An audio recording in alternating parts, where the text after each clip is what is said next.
All right. Hey guys, what's up? All right. Welcome to the Day 5 panel. I'm going to bring a ton of people out. I'm going to bring, you know him as, I believe his credit in the show is softcore porn star number 2, Aaron Marquis.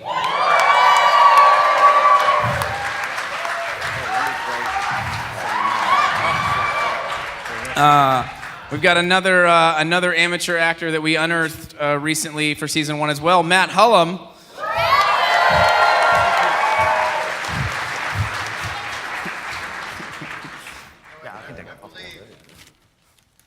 I believe my correct title is softcore porn watcher number 2. It's funny, actually, Matt insisted that he was a porn watcher, and then we had to reverse engineer a porn for him to watch. He was adamant, so. And then Aaron stepped in like a hero. Where's Chris Demiris? What's he doing? Hello. Chris, you might, let's see, or we should go slide these mics down. And then we have our main cast, Mr. Jesse C. Boyd.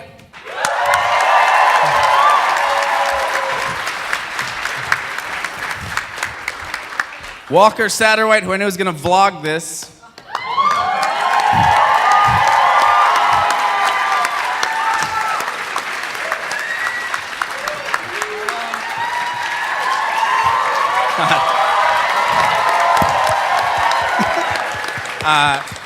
Miss Stephanie Drapeau.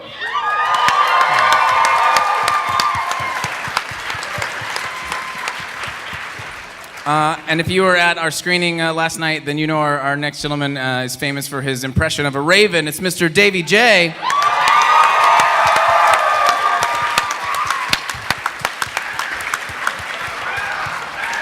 All right, sit. Oh, God. Welcome. All right, so one season down.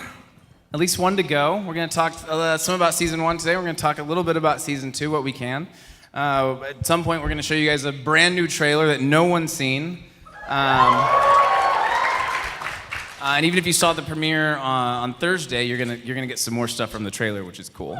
But I thought we'd start kind of with the initial sort of gestation of this project for those of you who may not know it. So I was going to turn to Matt. And because this is before my time, I got here almost 4 years ago, but you guys had already shot the Joel shot and had already been working on it for a couple of years. Feels like you've been here so much longer. I know.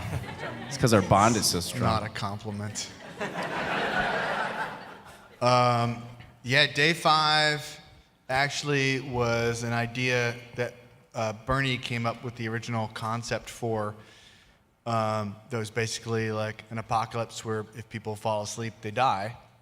And it was one of those ideas that as soon as he said it, everybody was like, oh, that's really cool. We should do that. And that's really fucking expensive. We'll never be able to do that. And it was probably about, I don't know, 6 years ago now that we had those original conversations. And we would do pitch kind of like internal pitch meetings all the time and just like throw out ideas with each other and kind of riff on them. And it was Day 5 and Laser Team were two things that came out of some of those older sessions. And they were, and with some other stuff we have yet to announce that we're also working on. But it was always kind of a dream, like one day if we could get Rooster Teeth big enough to where we could have, a big, very professional film crew or TV crew and like great actors that we would bring in, like what are these dream projects that we would make. And Day 5 was always at the top of the list.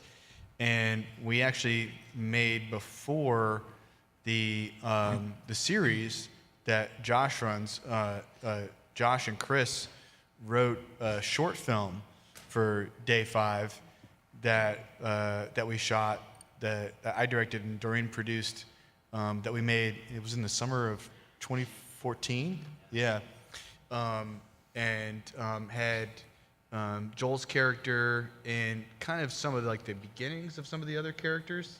Mm-hmm. And we had a great time making it, even though it was a bear. We were shooting in Austin and Seguin, Texas. Josh's. My dad's from Seguin. Yeah. Oh, I used to live there. He's not here tonight because He hates me. He's embarrassed. But, yeah. But we shot this really intense short film over the course of like 7 or 8 days, and we were done with it. We all looked at it and was like, oh man, there's so many things that we love from this. And even this shot, which actually ended up in the series later that we got at RTX, that a lot of you may know, the shot where Joel is standing in the middle of Congress and we circle around him and people fall down and die. It's kind of like a pseudo dream sequence kind of a thing. That was shot even prior to that we had planned to integrate. We knew it was going to be in the film. But after we were done with the film, we felt like, man, this is really great, but just doing one short film of this doesn't really do it justice. And we wanted to look at how could we either take it and make it into a feature or make it into a series. And it was at that point that Josh stepped up and said, I think I have a vision for how to turn this into a series and how to take it to the next level. And then we all got together and kind of pounded out what the series would look like. Yeah. And Chris and I, it's actually the first thing I ever wrote for Rooster Teeth was the Day 5 short. I'd forgotten that. Yeah, fall of 2013. It was right before, it was like a proving grounds for Laser Team, basically. So we did these 2 weeks on the short, and Chris and I kept trying to write. We looked at a lot of the older stuff that y'all had written and tried to kind of make, we sort of tried to write this overambitious short at first that ended up feeling more like a Cliff Note-y version of a feature. And we were talked about this at the writing panel. We remember coming in to pitch you guys, or we'd already kind of talked through the idea, but we were bringing you the treatment. And then right before the meeting, Chris was like, I think we need another idea. I don't think this works. Like, I think they're not gonna like it. So like within the hour before, we wrote the newer thing about Joel, which was, I thought it would be interesting if there was a guy who, like you see, like I Am Legend, if you've ever seen that, it's like you see a lot of these stories about the last man on Earth, but you don't see a lot of stories about the last man on Earth who knows he's going to be the last man on Earth and who's binging on human connection before that happens. And so that was kind of the genesis of that short. So we came up with that like an hour before the meeting. And sure enough, we went in the meeting and Matt and Bernie were like, we don't like this. What else do you have? And then we pitched them the Joel story. They're like, great, let's do this. And the Joel shot's always interesting because it's the project wasn't formed, it feels like, when y'all shot that. Like, it wasn't clear story-wise what that was, because the Bill Beavers thing didn't exist at that point. So 2 different times, Chris and I have adapted that scene into something completely different. It's like, here's the building block, script something around it. So we did it for the short. In the short, it's actually the very last shot of the short, so it has a totally different context. And in the show, it's the cold open that's sort of a mystery and sets up a little bit different story. But yeah, no, we sat down and looked at how we would build a season out of this and what made sense in a world for, where sleep kills. And what I think is so cool about y'all's original idea is that it's such a relatable apocalypse in a weird way, right? We're in a place right now where we're sort of oversaturated with apocalyptic lore. You got Walking Dead and all these things are really big. But a lot of those things require this big suspension of disbelief. It's like, okay, like what if there were zombies and whatever? But with Day 5, it's like, everyone knows what it's like to be dead tired and still have to work or study or whatever it is. So it's like it creates this. It kind of got born out of, like, I don't know, somewhat mundane conversation that Bernie and I would have, which was we had kids around the same time, and we were used to staying up late, working all-nighters, doing Rooster Teeth stuff, and all kind of production that happens. We've all worked at Rooster Teeth shifts where like you'd literally work for 2 days straight without sleep, trying to get to a deadline of some kind. But then, and that's one kind of tired, but then there's another kind of tired when you're kept awake and when you're a new parent, you have a baby that cries all night, and it's something that's like beyond your control. Like, you have to stay up. It's a completely different feeling. And just like the agony of like, oh my God, I have to stay up. Is something that's like, I think everybody's been in that experience before in their life and know what kind of like madness it drives you into in whatever the context is. And just started thinking about, in some circumstances, it's like a horror movie, you know, taking care of your kids at 3 a.m. and just kind of the ideas for like, what would you do if you had to stay awake for 5 or 6 days? What would that be? I thought you were going to say for a second, we had just had kids and we're hoping for an apocalypse. But yeah, so then Chris and I, we kind of mapped out the main story, and Aaron came on board, and we scripted out the first season. I'll let you guys talk a little bit more maybe about that, about building the backbone of season 1, and I don't know. Go for it, Chris. I mean, I think what we started with was, we knew it's like going to be a search for what caused it. Like what caused it and then a cure. And then so I think from there we're like, okay, well those are going to be our 2 diverging storylines for season 1. It's like characters looking for a cure, characters looking for the cause. And then I think we then went from like, well, what are some interesting characters and who would be alive in an apocalypse like this? And that's where we came out. Red Eye pilot, drug dealer, ER nurse, and then a kid on Ritalin. She's a doctor.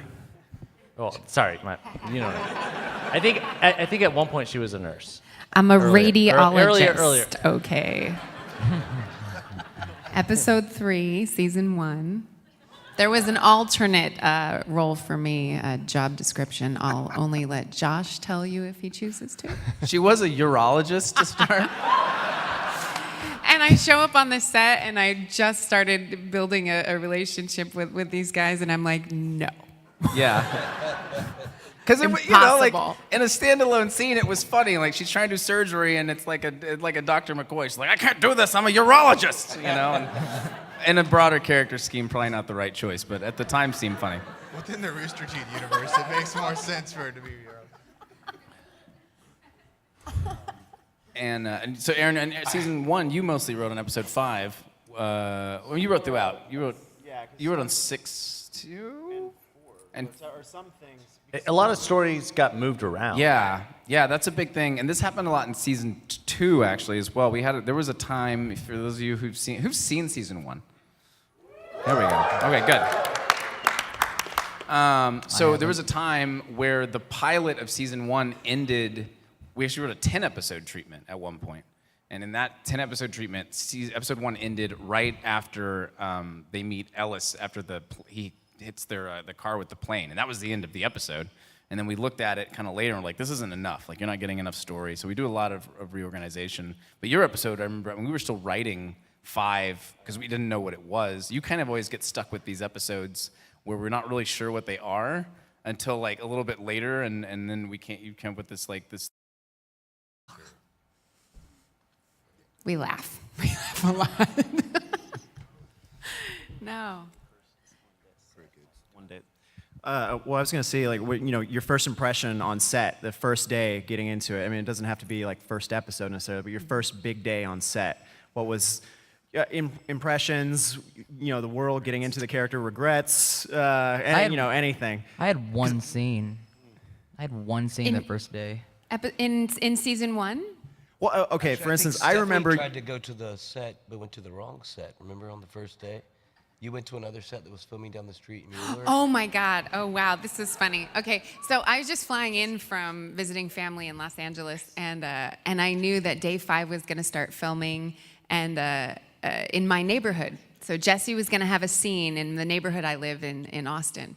And so I get home, and the cab drops me off, and I step outside, and I look down the street, and there's a film set.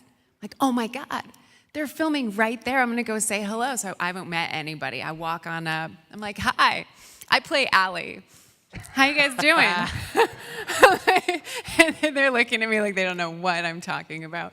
And I'm like, yeah, is Josh here? Or, and they go and they find or his van, who's the AD. They go and they find their AD and they come out. And I'm like, yeah, so I'm part of the cast. And they're like, oh, okay, that's good. And finally, I'm getting this vibe like no one has a clue what I'm talking about. And they're like, I said, what are you shooting? And, this is like a home furbishing commercial. Oh, okay. Tail between legs, walk back down the block home. They're shooting like several streets down. That was my first day experience. Almost. That was our code name for filming. It was like home refurbishing commercial. Like, that's how you know. Then she came to the real set, and then we denied her.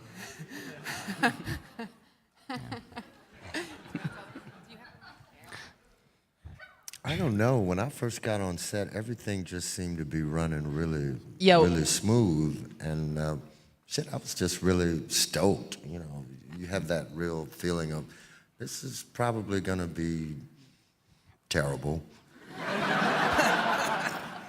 But I'm gonna have a real good time doing it, and I was feeling really cool about it. And then, you know, I got to meet you, and all three of us worked on my first day, didn't we? Didn't we do like the car thing? It's when we were driving around in. Oh yeah, riding in around in the circles. process trailer.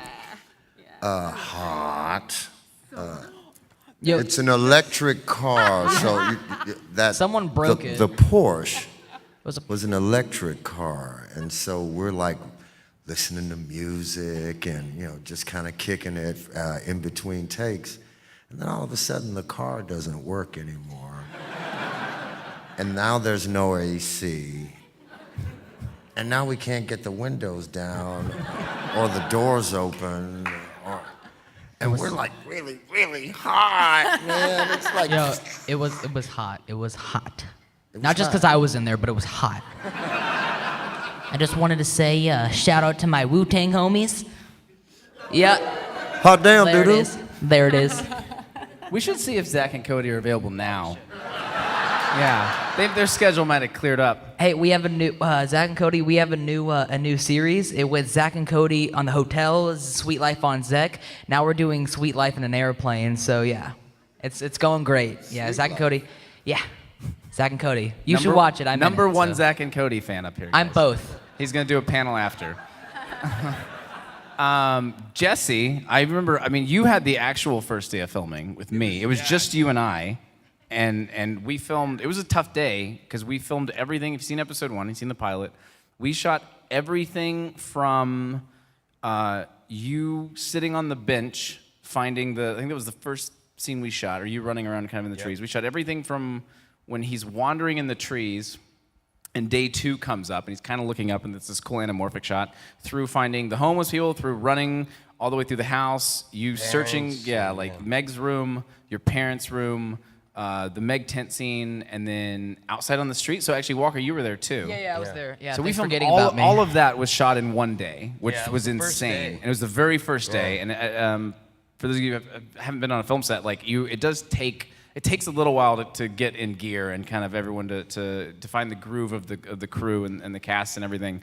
So it's a pretty grueling first day, and it was a huge, especially for you, like the scene where you find your dead sisters. Like that's a huge scene on day I didn't one. even know your name yet. I was like, what was your name again, sir? Yeah. Like filming all this crazy shit, and I was like, it was literally the first day. It was No, seriously, insane. what is your name? I still don't know. It's Cody. We just I made it. We're brothers. Yeah, the first day I met Davey, I didn't meet Davey, but I was getting in the van and they were like, "Yo, where's Davey?" And I didn't know he was Davey, so I just see someone riding up on a longboard, smoking with a top hat on, not a top hat, but he's got this top hat, he's got these circle glasses and this tie-dye shirt, and I'm like, well, hello there. Yeah. The first time I think you came to set, Davey, you longboarded up to me. Yeah, And I was like, what? Did we cast you? Dude, that was so sweet where we were, out there in that park, and base camp was at the base of this hill, and I was parked probably 3 blocks up the hill. I'm so skating that down. I'm not walking from my car all the way down. I'm skating that, and it was a sweet ride. What about your sister? It's a cool guy. Season 2 was amazing over at Freescale because there's this parking garage that we were parked. Everybody was in the outside of this parking structure, and it's empty.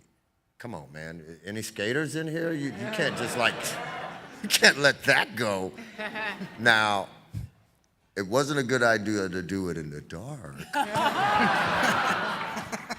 But it made for a sweet little Snapchat video. Yep. We had some people weren't as I was always freaked out when you were riding the board around, because oh god, he's gonna fall and it's gonna be over. Email.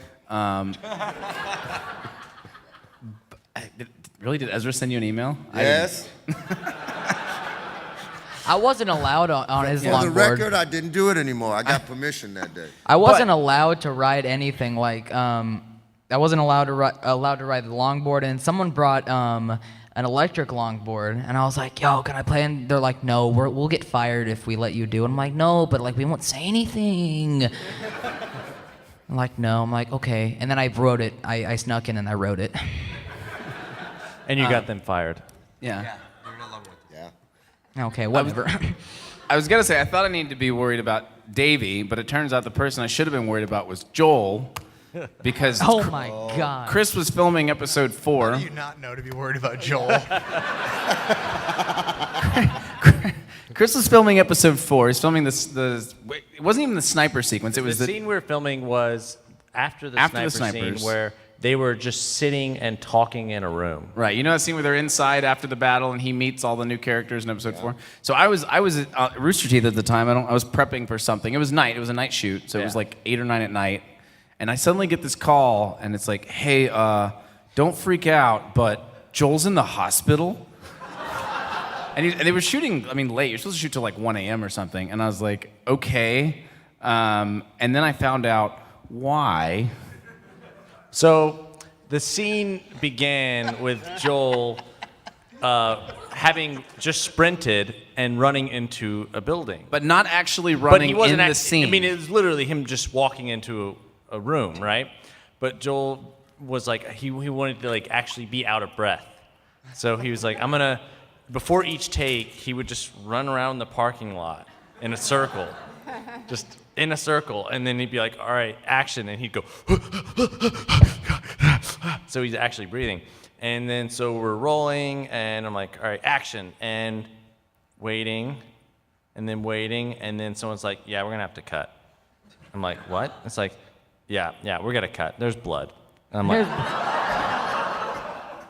like, Joel was running around the parking lot, slipped in a puddle, and face planted on the cement. And then, Joel being like in the moment, and he got up and he's like, all right, let's go. Let's keep rolling. And he's like, "Joel, you're bleeding. There's blood gushing down." He's like, "It's okay. I got it. We'll just use it. We'll use it." And I'm like, no. It's not going to cut together. This happens every time he records Caboose as well. But yeah. So he went to the hospital and he got stitches, and you weren't done. This was pretty near the beginning of 4, and we'd filmed it. It was filmed. We filmed season 1 in order for the most part, episode-wise. But within each episode, we shot them a little bit out of order. And so, if you look carefully, there are scenes where he magically has stitches, and there's scenes where he doesn't. Yeah. So, but we tried to hide it with like shadow and stuff. Yeah. Hey, can I jump in and ask a question real quick? Sure. I'm especially curious for the actors, but for season 2, everything was filmed out of order. Oh my gosh. Wildly out of order. Yeah, like Crazy across out of order. episodes and just crazy, and different directors on different days. Yes, and all that. I think we had one day where we had either 3 or 4 different episodes, and we run it like a TV show. So there's a showrunner, and then we bring in different directors to each episode. So there was one day where we had 3 or 4 different directors trading off to film their scenes for their episodes. But I would love to know how the cast handled Appreciated that? that. Yeah. I was confused. All right, that's my thought on it. It was interesting. It was confusing sometimes because normally you map out your character arc, and you couldn't. I mean, you'd lose your mind if you'd map it out. So you'd have to always know how you ended one scene energetically, and then how you planned on or did already begin the other scene, and then try and color between and have them meet, because the whole season is like 24 hours. So you better know how you left the last scene, because you're beginning the next scene minutes later within the storyline. But sometimes we would get rewrites, and we'd already shot the scene afterwards, and we got a new scene written before it. So it wasn't even taken into account before we shot the other scenes. So you'd have to reverse engineer your acting and kind of piece it together. Fortunately, in season 2, we know our characters well enough. It's simpler to do that, but certainly it wasn't an easy task, but one that kept the stakes high for us as actors. And the stakes are always high in the Day 5 storyline. So We got rewrites all the time because Josh was always on his Nintendo Switch. Yeah, got 120 of them shrines though, so worth it. Josh, we were filming in the desert for like a month, and it was intense. We didn't have a script to do for like a day, and so I think it was because Josh was on his Nintendo Switch all the time, so I took it from him, and I played Zelda, all right? I defeated all Ganon, all right? Yeah, all right, cool. Yeah. I defeated Ganon, and so within like 2 days, and Josh was like, Walker, you have so much stuff, how'd you do it? I'm like, I just skipped through everything. He's like, but you have to watch the story. I'm like, no? Gosh. You say that. I remember being on set, and I was talking to Walker, and I was like, man, you've grown so much over the last year. I think you're as an actor, you're growing, and like you've improved, and blah blah blah. I was giving this like heartfelt talks, like how proud I was of him, and he's like, cool, thanks. So in Zelda, blah blah blah. And I'm like, yeah, it was like, dude, I really think you've grown as an actor, and it's just all I'm like. All right. In my mind, I'm just like, all right, when is he going to stop? I have to ask him a question. I know this already. Okay. All right. Cool. So, anyway, no, sorry. that's what it was like every moment up until action was called, by the way. Josh. Yeah. Jesse knows this more than anyone. Jesse, you gotta chime in on the Walker moments before action's called. Oh yeah, I mean it's just waiting for him to stop talking. Actually, just like on set, it's the exact same thing. No, we've had a blast, and Walker, yeah, he continues to talk every second. I do, I really do. Until they say action. I really do. It's just Sometimes they don't say action. They're just like, Walker, shut up, and then that's action for us. We're like, all right, here we go. I'm an actor. So one of the things I just talking about filming out of order. The reason it was filmed out of order is because we went a lot bigger this season. It's a much bigger story, it's a much bigger scope, and so that required some really big locations. And as I mentioned, we went out to kind of Marfa Alpine area. We shot for 3 weeks. We shot for somewhere around 2 weeks in San Marcos. We shot in Taylor, Texas. We shot all around Austin. And because we had these really cool, unique locations, we had to basically schedule our production around those. So for instance, with those 3 weeks in West Texas, we had to get pieces of episodes 1 through 8, which meant that we had and that was until maybe 2 months of our shoot. This was actually, I think, the longest shoot Rooster Teeth's ever had. Yeah, by far. But yeah, at 63 days. Yeah, and I think before that, Laser Team, 40 days was probably the longest. Day 5, and season you 1 guys was- had the most intense. Yeah. For sure. Yeah, it was crazy. And I mean, this is literally like 3 months. We were shooting this thing for 3 full months. My favorite thing during the 60 days is I didn't get to be on set very much because we were shooting Laser Team at the same time. And Josh and the producer, Ezra, got into this war where whenever they would shoot something cool, they both tried to text it to me faster. So I would get this, like, I'd just be in the middle of shooting Laser Team, and my phone would just start blowing up, and then, and it would be Ezra and Josh sending me like all of their favorite clips like simultaneously, and then they'd start cursing at each other, but I'd be in the thread, and I was like, how do we get out of this? But that's because there was so much good stuff.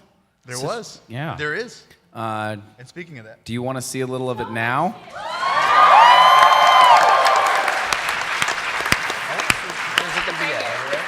All right. So I won't intro. This is I'm going to show you guys right now. This is the story trailer for Day 5, Season 2. Let's do it.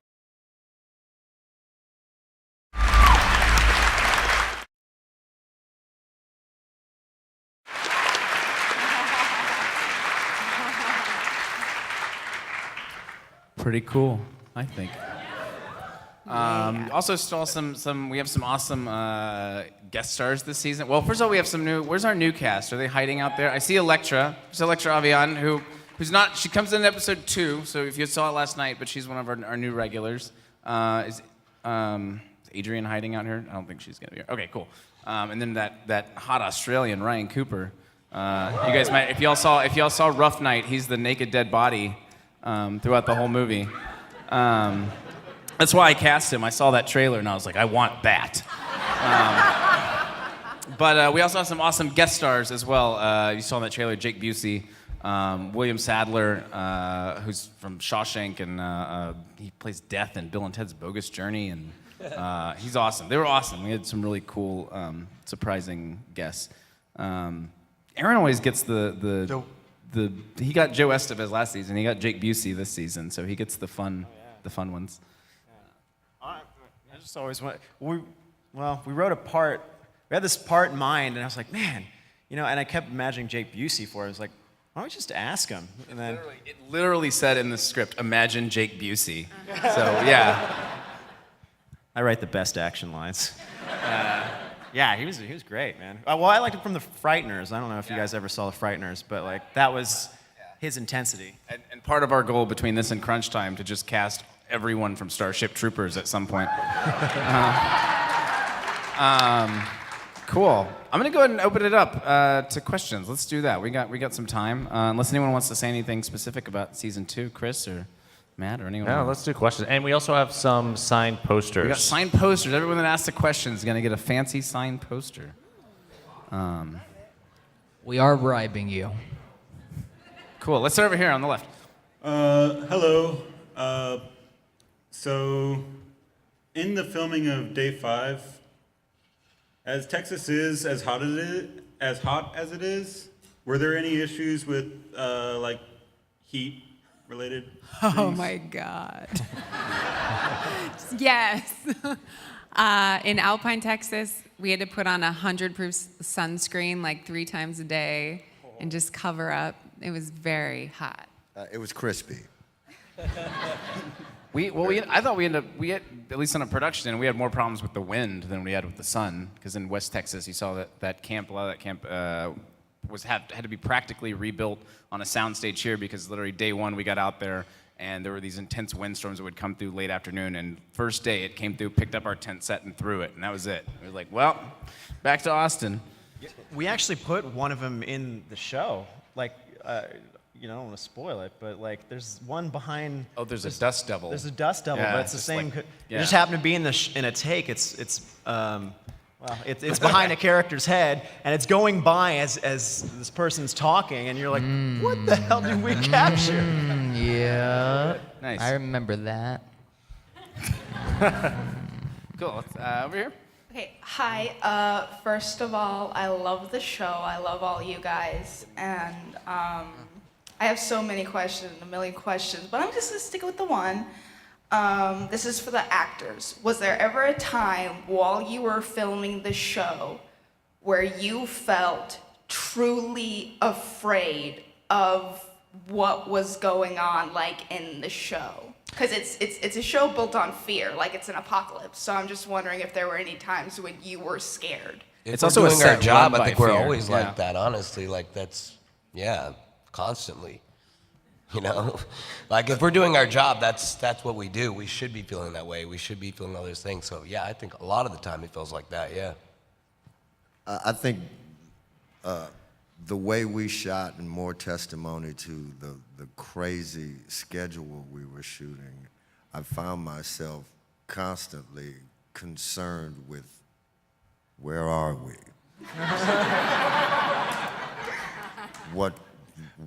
Where are we? Really, I mean, is this part of 3 or 4, or is this, where are we? Clearly, I want to make sure that I'm right where I'm supposed to be here with this character in this moment. Because 5 minutes ago, I was wearing something else, doing something else, in another vehicle. Where are we? What just happened? And so when you're concerned with exactly where are you at the moment and what am I doing and how is this going, that was the most concern that I think most of us in the cast had. I was gonna say, Davey, like you and Stephanie's approach to rewrites, like Stephanie would come up and be like, okay, I've got everything. I worked through this, and this is this. And then I go to you, Davey, and you go, I know there are going to be more. I haven't read it. Disregard what you had yesterday. I didn't read that. So, fine, whatever. Show it to me. When are we doing it? Oh, okay. Now? Well, fine. Davey likes to say, you know, where are we? I was like, who am I? Cool. But in terms of the fear, life and art are reflected in one another. So if we find ourselves ever in those circumstances, hot, tired, afraid, that we're not going to be able to deliver our acting, you can channel that into the story. And then it shows up on screen as a real fear, you know? So you just let them sort of marry each other. Clearly, we got to the luxury of going home and going to bed at night. Or I'd been not only tired, but really mad. Cool. Next question. Thank you so much. Hi there, this one's for the directors. I was wondering if you would ever do any more of the mini-sodes where it kind of looked into the minor characters, like the one going to the different hospital and then the other, crap, I'm blanking right now, but you get what I mean? Yeah, there's the news station and the the news the station. doctors and things. Like I'm saying, if you would ever maybe go to different states like Florida to a theme park worker where they're up when this is happening and they have to keep the peace during Halloween Horror Nights. Yeah. Or a nuclear power plant worker who's working with a skeleton crew and then this happens. I think we're always looking for interesting ways to expand the world. This season, we don't have the shorts, but a big part of that is because we have 8 episodes this season instead of 6.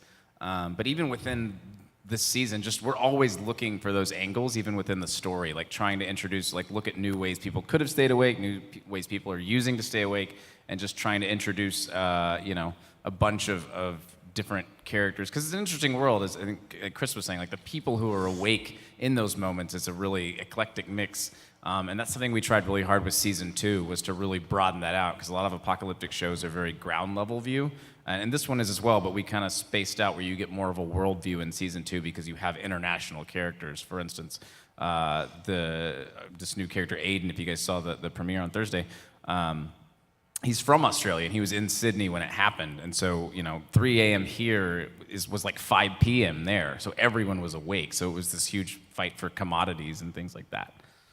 And you actually filmed some, right? We did. Yeah. We basically had an homage to the Joel shot from 2012 at RTX Sydney in February. We filmed a big sequence with a lot of attendees, which you could see some of in the trailer, where they're fighting under the Harbor Bridge with the Opera House in the background. So, All right, cool, thank you.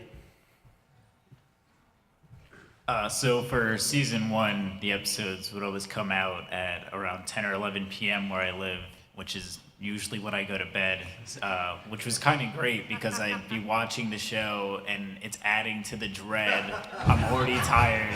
So by the end of it, I've got adrenaline going and I'm thinking like, all right, if this happened, how long could I actually stay awake? And I don't think it'd be more than 2 or 3 days. So I'm wondering if any of you or all of you have thought about that and how long you might actually last in a day 5 apocalypse. I'd be dead the first day. I'd like to think I was as courageous as Allie, but I question that. Josh would just start a Zach and Cody marathon. He'd be good. I'd be fine. I'm good to go. And then after that, all the hotels would be empty, so I could go and reenact all the wacky antics. It'd be crazy. Oh, I don't know. I don't think I'd last very long. I mean, I got a couple of days in me, but after that, it's touch and go. And Jesse, what about you, Jesse? Oh yeah, no, I'm fucked. Not happening. One day I'm done. Yeah, that's it. I think it might go crazy. I remember one time Chris and we were working on some project at school. We'd been up for 3 days. About 3 days. Yeah. And at one point I was working on something and I go, what did you say? And he goes, I didn't say anything. And I was just looking, and I'd been hearing him talk for however long, and that was after 3 days. You just, you go crazy, and I killed him. Yeah. And he died that night. I'd never been more insightful either. Yeah, it was great. Wait, that wasn't the night when you changed his alarm clock, was it? Oh, It's a totally, yeah. Anyways. Yeah. There's a whole story where they changed Chris's alarm clock and made him think it was like 12 hours later or something, and it freaked him out. Yeah. We were editing something, and I was like, I need to take a nap. And then as soon as I fell asleep, they changed the alarm clock and woke me up and said, "You overslept. It's been 3 hours." So I woke up and I'm like, "Oh my God, I don't know." I felt like I just barely closed my eyes. So I'm like editing, and then I think at like 7 a.m. I was like, we need to call Aaron because if we're gonna start exporting this, his computer's faster. He's got to do it. And And then we're like doing. I'm like, man, the days are getting really. I can't believe the sun's not out yet. That's weird. And then they're like, it's actually 4 a.m. I'm like, well, good, I have more time. Cool. All right, where are we over here? Where are we at? Yep. Hi. So my question's for the cast mainly. Yes.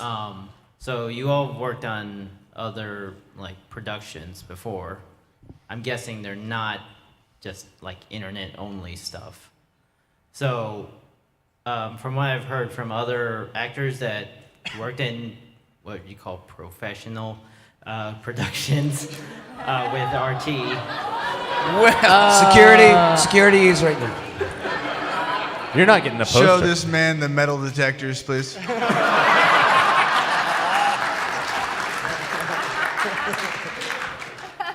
But from statements I've heard from other actors that worked with RT, they said that when they work with RT, it's very different from the typical, I guess, ways of production that they're used to.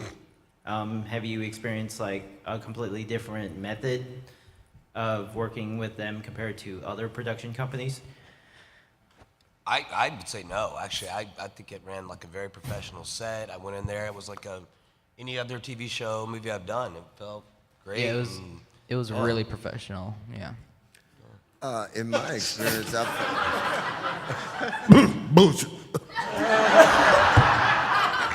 my experience, this is absolutely. I mean, I've worked with a lot of different shows, networks that I will not mention here today. But this is as professional a crew, certainly with the Day 5 crew. It's as professional as you'll find. And what I have found and what really endears me and everyone in this cast to this crew, this production company, and these fine individuals on that end of the table, it has just been a joy to work with every day. I'm so excited to go to work, and it is ran in an efficient manner. And I certainly try to do everything I can to help that along. Make no mistake, this is as good as it gets.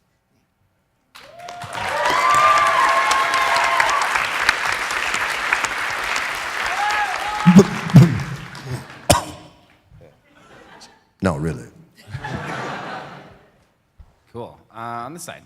Okay, so I have a really specific character question for Jake in particular. A big part of his character is he's like a drug addict out of his element. So I was curious if that's going to be a part of his character more, considering that the farther he gets away from substance, the worse it's going to get. So I was wondering if that was part of his character and if it was active even later in season 1. I mean, yeah, I think you're going to see a little bit of it in the next season as well. But yeah, I think that's, I think it's trouble for him, but it's also like what has made him a survivor in this world.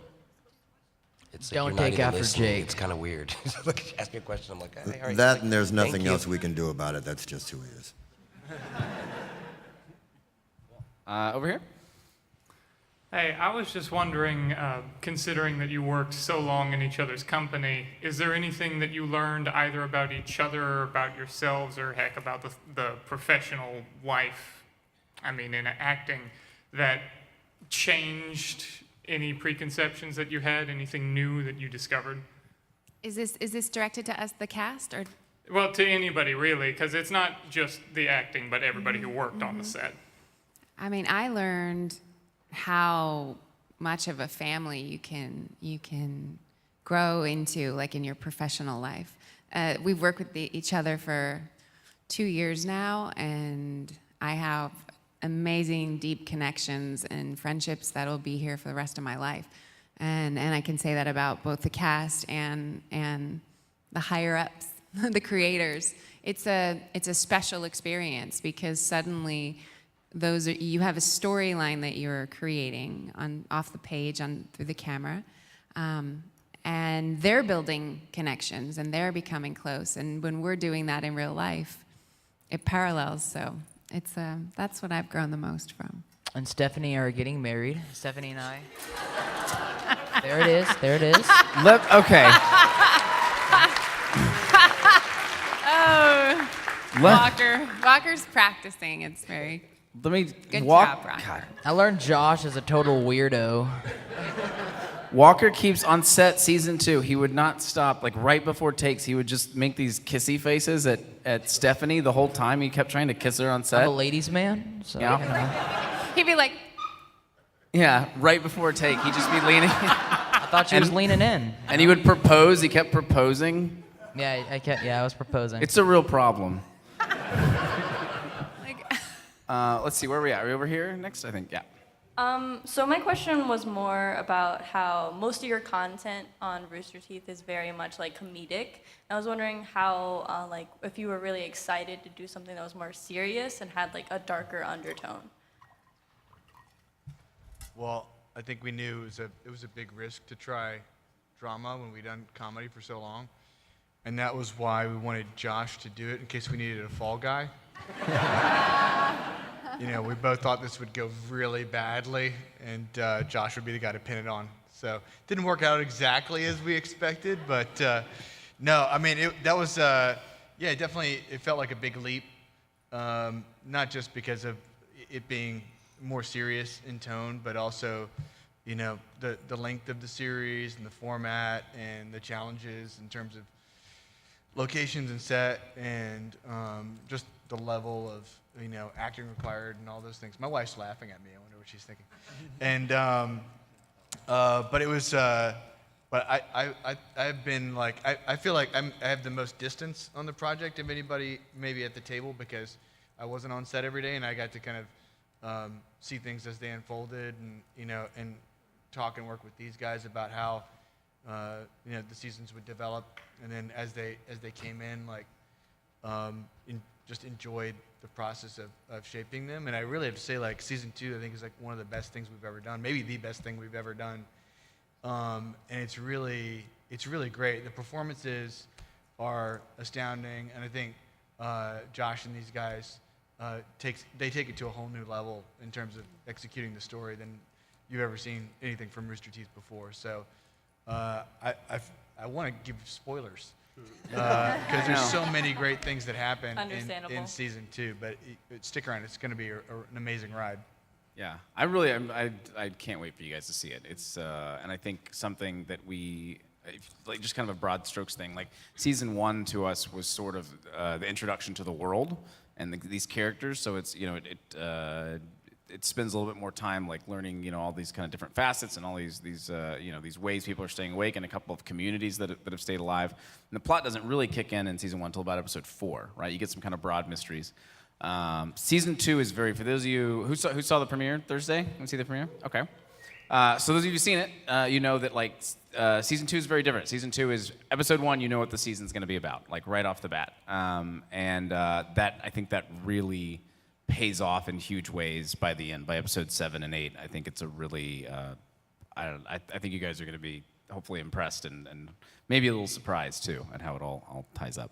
Well, I think we learned a lot at the end of season 1, looking at the comments and kind of like reading between the lines and talking to people at events about what they enjoyed and what they like wanted to see more of, and also I think what we felt might have been missing from season 1. Yeah, I think we felt at the end. I think Chris and I always I think 7 was our kind of episodes for what we wanted to tell, and so 6 we had to condense some stuff, and then also at the end. doing this series that has like big mysteries, it's always what's the appropriate time to give out information. And I think we were, after the end of season 1, we're like, you know what, season 1 just needed one more piece of information at the end. And so we felt like we'd left out one thing too many. But luckily, especially again for those of you who saw Thursday, I think you get a lot of the answers right off the bat, season 2. And I think season 2, just in general, you're going to get a lot more of that story in that world. And I think we found the balance season 2. So cool. Where am I at? Am I over here? Who was I at? Over here. Cool. Hi guys. So just whenever you guys decided to make it like a sleep apocalypse, did you guys do any kind of research into diseases that could have some kind of effect or give inspiration for anything like that? Oh yeah, we did a bunch. Chris and I read a bunch of stuff, and there's actually a lot of ideas that we could not fit in season 1 that are in season 2. Aaron had a really cool thing that we wanted to get in season 1. We couldn't fit it, and it's I think one of the coolest parts of season 2 actually when they come up. There's some people who found a very unique way to stay awake that is not in season 1. And if you guys enjoyed the Incubus character in season 1, who resorted to pain to stay awake, it's not exactly a variation of that. I think it's sort of a spiritual evolution of that. But it's a brand new way, and it's cool because it gives you an antagonist, actually a bunch of antagonists, who are not only scary, but also really funny. It's a really interesting balance, so, yeah. Hi. Hi, I was actually the Allie cosplayer earlier today. Woo! Yeah! Yeah, I got weak, so I had to take it off because it was getting too hot. I understand. My question is actually a character question too. It's about Allie, but as a bi woman and seeing Allie, as a gay woman, it kind of like it made me love her more.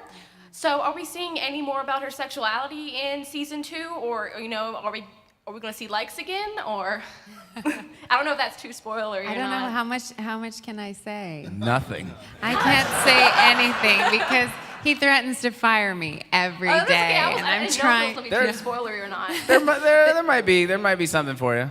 Okay, I'll take that as a yes. Sorry, I can't give you more information.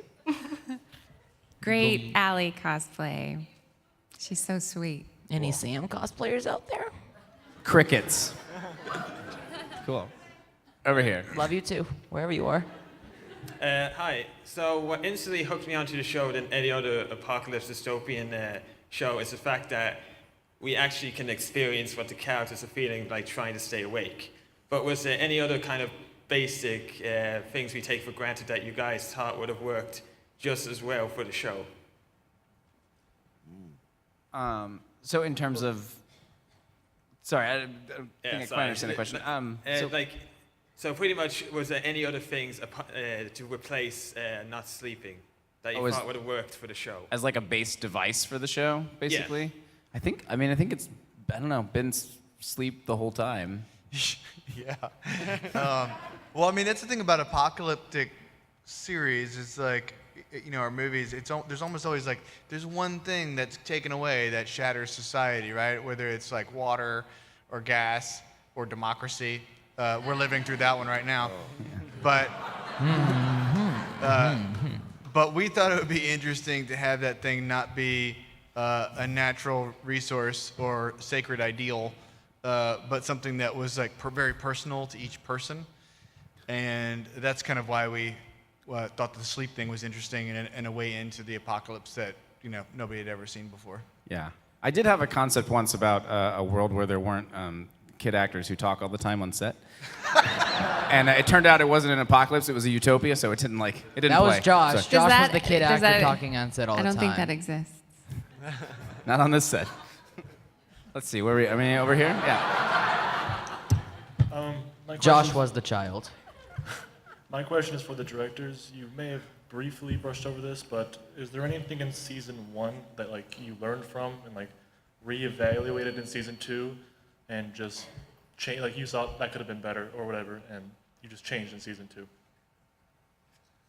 I don't think Aaron directed his sex scene very well. No. So I stepped in for season 2 and took over. No, I wish we We had a really great skit. I can tell you, Aaron's not in season 2. I can confirm that. I'm sorry. But we were gonna have this recurring thing where he was just this guy, like ubiquitous softcore porn actor that you would just catch glimpses of it throughout. Like they'd be on an airplane, and he'd be in Yeah, he'd be in one of the airline movies, like either like the commercial or like it'd be like a softcore scene, but because it's on an airplane, it's all cropped, so like you can't see anything. Yeah, man. Aaron said, if I can't show it all, I'm not doing it. Yeah. I just remember talking to Aaron, and I was like, "So you're actually you're gonna do this?" And he's like, "Yeah." And then he was like, and then the next day I was like, "How was it?" He's like, "Well, I realized the night before my ass is a lot hairier than I thought, so I have to shave it." You ever spend 2 hours just looking at your ass in a mirror and realize like people aren't gonna go for this if it's in 4K? Yes, I understand how that feels like. So I think we learned that Aaron's ass is hairier than we all thought, but. Why does this always go back to my butt? Why? No, I did shave the hour before that, and I think I already spoke about this, but like, yeah, and I didn't even direct it. It was kind of a second unit friend of ours, and he. I thought he was here. No, I think he had to step out. Jason, he's around somewhere. But it was 7 in the morning, and I felt so bad for him because I was like, Jason, you're gonna have to take this, man. And he's like, okay, can you just gyrate a little more? Your right cheek's jiggling in a weird way. Could you firm it? I had to, What were we talking about originally? What you learned? Things you regret. Things you learned from season 1. Honestly, I think we learned that there was when you're constructing scenes, trying to. These days would get pretty jam-packed, because we're trying to shoot a lot in a short amount of time sometimes. So how do you simplify things? How do you get to the marrow of something without having to go to a bunch of locations or have 8 characters in a scene or something like that? That was a huge thing that we were really conscious of this season. That's why we were in the desert for so long with a bunch of people. But it was a big lesson, certainly. That's it. I think we're out of time, guys. Thank you all so much for coming out. Thank you. August 6th. Thank you.